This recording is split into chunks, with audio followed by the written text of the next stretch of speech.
Autant vous dire que dès aujourd'hui, c'est terminé.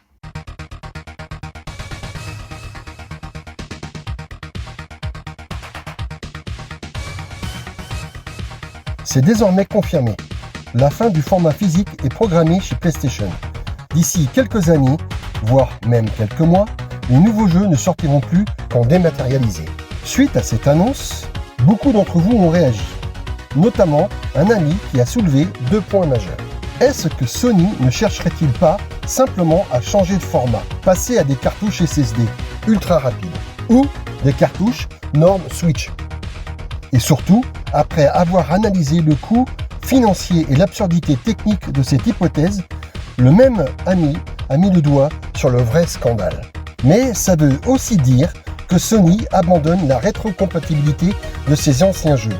Tous ceux qui ont des étagères de disques PS4 et PS5 ne pourront plus y jouer, alors que Sony se vantait de travailler sur la rétrocompatibilité de ses consoles. Et là, c'est le point de rupture. Aujourd'hui, on reprend le dossier de A à Z. L'abandon du Blu-ray, le faux espoir des cartouches et surtout la trahison, la promesse de rétrocompatibilité promise. Rappel rapide des faits. Sony prépare l'arrêt de la production de jeux en version physique. Pourquoi ? Parce que le dématérialisé leur offre un contrôle total sur le prix, supprime les intermédiaires et élimine le marché d'occasion. Certains ont imaginé un plan B.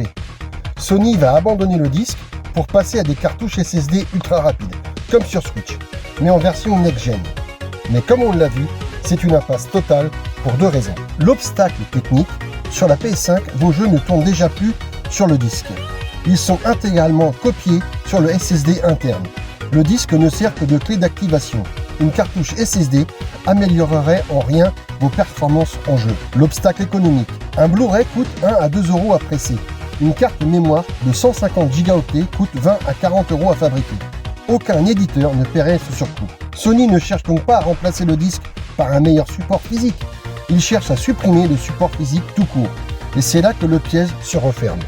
Pendant des années, le grand argument marketing de PlayStation a été la conservation de votre patrimoine vidéoludique. Vos jeux PS4 tourneront sur PS5, nous disait-il avec fierté.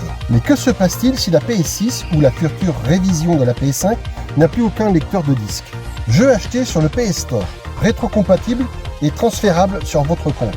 Jeux achetés en boîte, Blu-ray, totalement bloqués et inutilisables sur la nouvelle console sans lecteur. C'est un retournement de veste historique.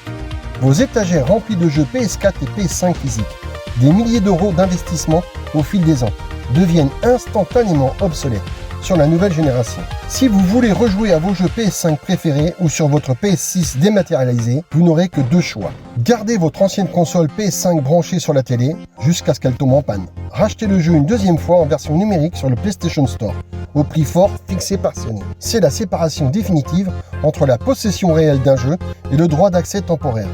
En supprimant le lecteur, Sony transforme vos achats physiques en pièces de musée. Alors, est-ce que tout est définitivement perdu pour les collectionneurs et les amateurs de physique? Sony a 2 portes de sortie, aucune n'est vraiment idéale. Option 1, le lecteur de disque externe payant. C'est ce qu'il tente déjà avec la PS5 Slim et la PS5 Pro. Vendre la console 100% dématérialisée et proposer le lecteur en accessoire optionnel à 120 €.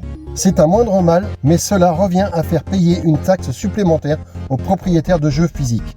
Option 2, le système disque contre licence numérique. Une utopie réclamée par certains. Pouvoir scanner ou insérer un disque une fois pour débloquer la version numérique sur son compte. Mais sur le plan logistique et juridique, c'est un cauchemar pour éviter la revente frauduleuse des disques après activation. En résumé, la suppression du disque n'est pas une évolution technologique vers les cartouches plus rapides. C'est un choix stratégique pour imposer le monopole du dématérialisé. Et la première victime collatérale de cette stratégie, c'est la rétrocompatibilité de vos collections physiques. Un grand merci à mon ami pour cette remarque pertinente.